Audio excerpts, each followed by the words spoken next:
« 700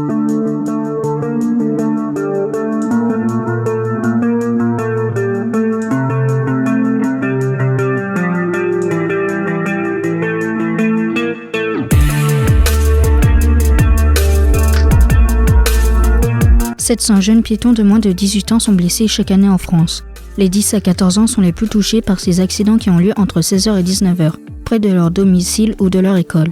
En scooter ou en moto, un tué sur 3 a entre 14 et 17 ans. Quelles sont les causes de ces accidents et comment faire pour les éviter ? Pour en savoir plus, nous recevons l'adjudant Adrien Hinault de la brigade motorisée du Creusot. Bonjour adjudant. Bonjour. Adjudant, vous faites partie de l'escadron départemental de sécurité routière. Pouvez-vous nous expliquer pourquoi les accidents impliquant les jeunes piétons ont souvent lieu entre 16h et 19h ? Il s'agit de l'heure de sortie des établissements scolaires, c'est la fin de journée, il y a souvent la tombée de la nuit. Ça peut varier surtout entre l'heure d'été et l'heure d'hiver. L'heure d'hiver avec la tombée de la nuit qui arrive plus tôt.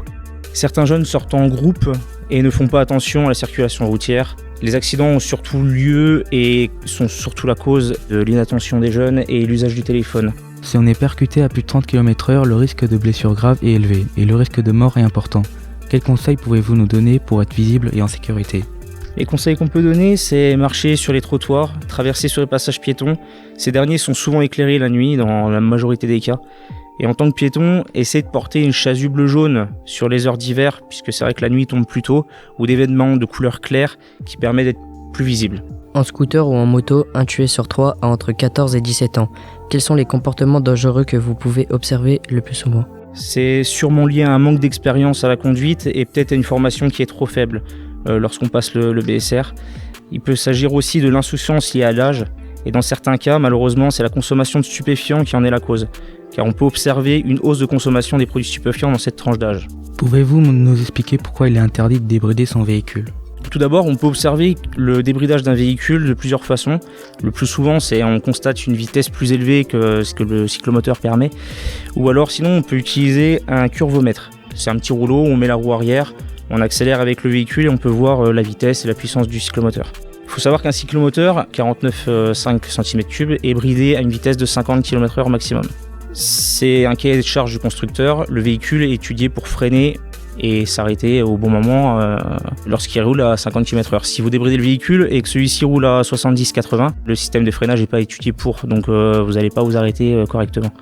Et en cas d'accident, l'assureur ne prendra pas en charge le conducteur qui a débridé le véhicule et qui conduit ce cyclomoteur. Équipement de sécurité ou attention particulière, quels sont vos conseils pour éviter l'accident en 2 roues motorisées ?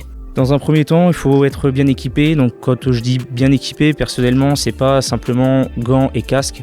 Gants et casque, c'est ce que la réglementation impose. Mais un blouson moto, au minimum un jean et des chaussures hautes, c'est le strict minimum pour moi en tout cas. Être attentif aux abords des intersections et surtout respecter le code de la route. De plus en plus d'élèves circulent en trottinette électrique et le nombre d'accidents augmente. Pouvez-vous nous expliquer pourquoi ? Il y a un manque de formation et de prévention sur la trottinette, surtout au moment où les trottinettes électriques sont sorties, c'est un effet de mode, tout le monde en a acheté.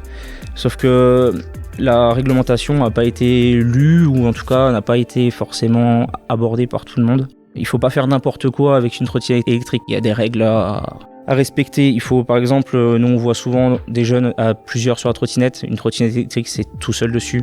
Quand il y a une piste cyclable, on roule sur la piste cyclable. La nuit, il faut avoir une chasuble, un casque, c'est quand même mieux pour la sécurité. Et il faut aussi une assurance pour les trottinettes. Ça, je sais que tout le monde ne le sait pas, mais il faut une assurance pour conduire une trottinette électrique. Parmi les enfants de moins de 14 ans qui ont perdu la vie sur la route en 2023, 1 sur 5 n'était pas attaché en voiture. Pouvez-vous nous rappeler pourquoi la ceinture de sécurité est importante ? La ceinture de sécurité permet de maintenir le corps solidaire au siège. Ça va simplement, en cas de choc, éviter du coup d'être éjecté du véhicule. Donc ne pas passer par le pare-brise, éviter de se cogner la tête. Ça sera la seule chance en fait de rester conscient et de pouvoir sortir du véhicule. Et ça va éviter aussi beaucoup de blessures. Parce que si on est éjecté de la voiture et qu'on vient percuter une voiture en face, frotter, taper une glissière de sécurité, ça évitera des grosses blessures. 84% des accidents mortels sont provoqués par des hommes. À votre avis, pourquoi les filles sont-elles plus prudentes que les garçons ? Donc j'ai fait des recherches et selon les statistiques 2022-2024, on peut constater qu'effectivement plus d'hommes sont responsables d'accidents.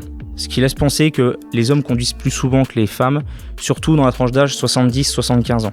On peut également remarquer que les hommes ont plus d'accidents liés à la vitesse, l'alcool et les stupéfiants, mais que les femmes ont plus d'accidents liés à l'inattention. Beaucoup de jeunes ne respectent pas le code de la route. Quelles sont les infractions les plus courantes ? On va surtout constater chez les jeunes l'usage du téléphone, la vitesse, les stupéfiants et l'alcool.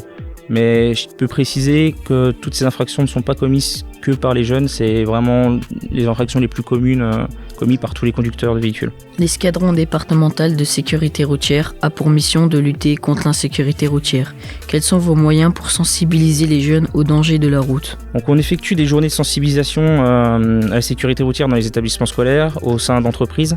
Ces interventions sont réalisées à l'aide de PDF et puis de notre expérience sur le terrain. Je suis également intervenant départemental de sécurité routière donc auprès de la préfecture. On peut obtenir du matériel pédagogique, à savoir donc tout ce qui est lunettes stupéfiants, lunettes alcoolémie, des parcours aussi, une malle escape game qui permet en fait au travers d'une histoire raconter un petit peu un accident, comment ça s'est passé, pourquoi ça s'est passé à cause de l'alcool, à cause des stupéfiants. Donc ça c'est hyper intéressant quand on fait des interventions dans les collèges. Je suis aussi chef de piste 10 de conduite, donc c'est un partenariat qui est fait avec Groupama. Avec l'intervention de la gendarmerie. On intervient une fois par an, entre 1 et 2 semaines au sein de collèges dans la Saône-et-Loire. Cette opération est réalisée en 2 parties, donc il y a une partie théorique, une partie pratique. Sur la partie théorique, on va faire une sensibilisation sécurité routière avec une petite épreuve de code de la route. Et sur la partie pratique, Groupama nous prête des véhicules à double commande, comme on peut avoir dans une auto-école, et on simule une piste routière au sein du collège ou sur un parking qui est fermé. Et les élèves conduisent le véhicule comme s'ils faisaient une leçon d'auto-école. Donc ça c'est vrai qu'on a de bons retours sur ça. C'est une opération qui est vraiment intéressante pour et les élèves et pour nous. Ça sensibilise vraiment à la sécurité routière et on essaie de faire le plus possible de prévention et de sensibilisation au sein des établissements scolaires. Merci beaucoup à l'adjudant Adrien Hinault de la brigade motorisée du Creusot d'être venu pour répondre à nos questions. Cette émission a été réalisée par les élèves du collège Croix-Menet situé au Creusot en atelier scolaire avec Radio Aléo dans le cadre d'un partenariat avec la préfecture de Saône-et-Loire. Vous pouvez retrouver toutes les émissions sur le site radioaléo.fr.